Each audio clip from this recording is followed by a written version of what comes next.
Ida Lala. Oh, Mbak Lala. Anggur Majnun ra apa-apa, undang Laila ra apa-apa. Oke, terima kasih banyak suaranya bagus sekali Pak Igit. Lho niku pripun niku dedengkote campur sari, Nduk. Ki mbiyen Kowe urung ana campur Jas ya, sari Mas, ya. iki Aku biyen jadi Mbak minder Ida nih campur kayak gini, sari Mas. sik ngono. Ya. Ngendikane Mas Cakek urung ana campur sari Mbak Ida Lala ki yo wis dodol. Dodol swara. Oh, heeh. Coba karo Mbak Putri, Mbak Indri, Mbak Lila karo Mbak Melani.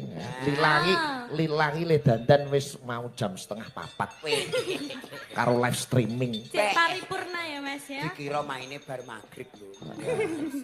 Ayo Nak. Itu saking semangatnya loh Mas. Iya tadi. karena ben maksimal untuk make Iya, up. betul. Make up. Make up. Make up.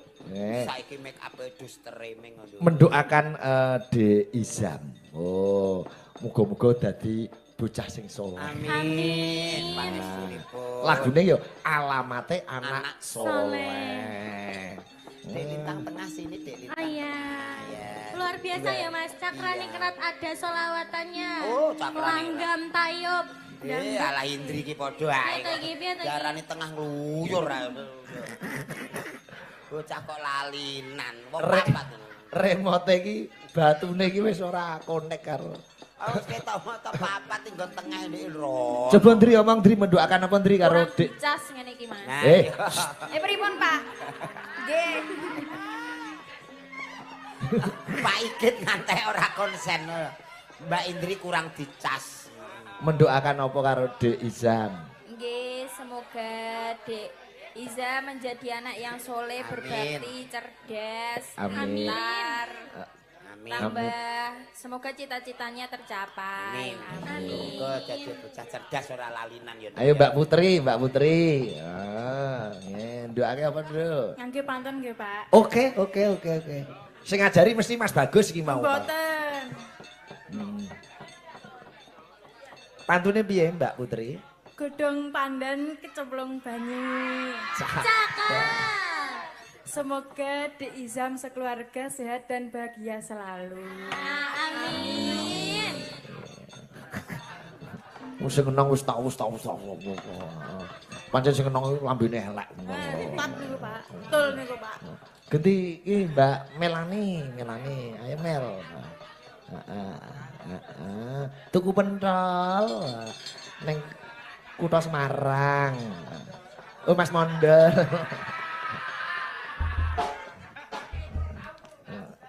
Ayo apa. Nggih, biasa mawon nggih, Pak. Ya biasa. Ora nggo ndok. Nggih, mugi-mugi tansah sehat selalu. Amin. Amin. Cita-citanya tercapai. Nggih. Sapa? Dik sapa jenenge? Dek Izam. Iya. Nggih. Jajare Mbak Lila. Ya, Lil. Alumnus UNES. Nggih, mugi-mugi Dek Izam rezekinipun lumintu. Amin. Sehat jiwa raga, bahagia selalu. Amin. Ayo Mas Doyik ngucapin apa Mas Doyik? Ngeluh, Pak. Ayo, ayo. Lah mau ki lagu lagu sore-sore ndek wis kene. Oh, alah ki mau jebule ana rejene. Mulane kok rondok seliring-seliring piye ngono. Ngece. Kuwi campur sarine kesaing karo nggonmu iki. Dadi muni ngono kuwi dadi. Nggih, Pak. Wingi regane diduni ya, Pak. Ayo jelas tapi kene lho, Mas. Ya son rezeki ana sing ngatur kan. Sing ngatur ya sing nanggap-nanggap iku. Pancen iya. Ya. Nggih. Aja lali tanggal 31 Januari Jo. Oh, Di Taman Budaya Sambungan ada pentas musik sambungan. Oke, Pak. Ono band. Pun kula woro-woro teng kanca-kanca. Iya. Jogja mau rombongan Pak iki 31 Januari. Iya. Coba kayak ngapa? Lagune Alamate Anak Soleh. Yo.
nuwun perkara lagon sambung nggen gara-gara mbacutke lakon sik ya nok tak derekke mak.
Rikat lampahi ring rata tanampara prapteng sukuning arga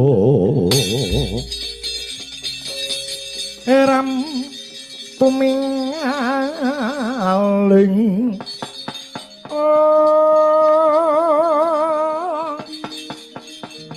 pakwana srine dendeng saengga praja umyung kang pradangga besekan kang janma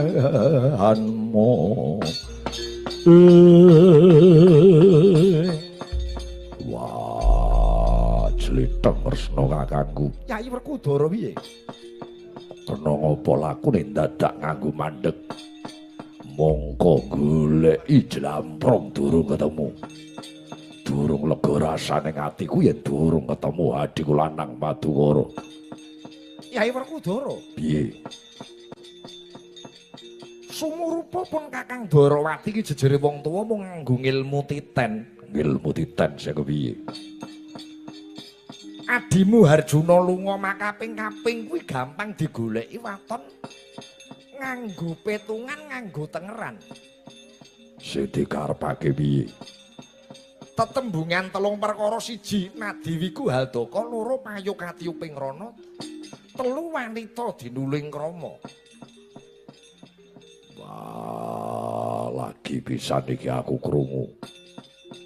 Yen goleki jlamprong pathokane ana telu. Nadiwiku Haldaka kuwi apa tegese? Nadiwiku Haldaka wiku ki Brahmana Haldaka gunung. Adimu Harjuna kae lamun ana kabar kang sumebar ana Brahmana kang linuwih nadyan mapan ana pucuking gunung ya ing kono dununge Janaka awit nyecep kawruhe sang Brahmana kang linuwih mau. Payo Kati Uping Rana tegese piye? Ngendi wae pendak-pendak ana kraman banjur sirep kraman kuwi mau Janaka sing paring tetulung. Mergo adimu Madukara kae seneng paring tetulung. kang pungkasan wanita dinuluing krama. Pendak-pendak ana wong wadon kang Sulistiyeng warni, ya ing kono adimu Janaka dununge. Petungan telung perkara kuwi mau kira-kira Janaka mapan ana ngendi? Isih sinengker dening jagat. Nyai Sensaki. Wonten dawuh, Bapak Prabu. Angger Gatotkaca Kakang Anoman. Wonten dawuh. Wonten dawuh sinuwun. Lon-lonan lagu mengulon muga-muga enggal ana tandha-tandha tengara pinanggih lawan Kyai Harjuna. Soroting pandam sumula amadang yudra pasarian